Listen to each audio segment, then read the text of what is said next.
In today's lesson, we're going to be solving a proportion equation. So if we have a problem like this that says solve for y in the proportion, 8/12 equals y over 3 is our problem.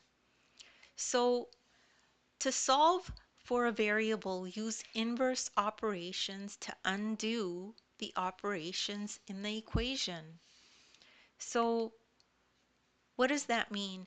So inverse operations will need to be done to both sides of the equation to keep the expression equivalent. And if you stick around, I will go through the steps of what undoing the operation actually means.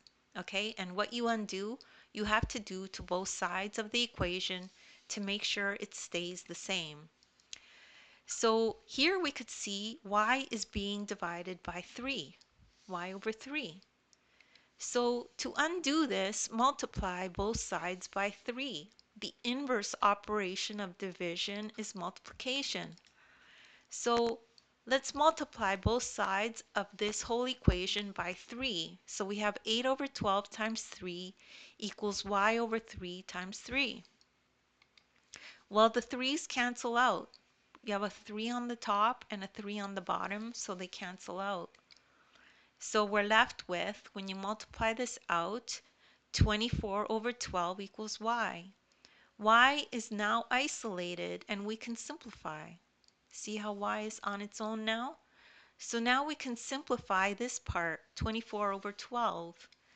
So 12 fits into 24 twice. So y equals 12 equals 2 is what we're left with. And that's it. That's how you solve a proportion equation. And don't worry if you don't understand that right away. You could just rewatch the video as well. Take a look at the description. There's links there to other videos of mine that I've done that are similar. As well, you could download the ebook. In the ebook, there's a link that'll take you right to this video, and you can follow along in the ebook as you watch the video. Thank you so much for listening, and please make sure to like and subscribe.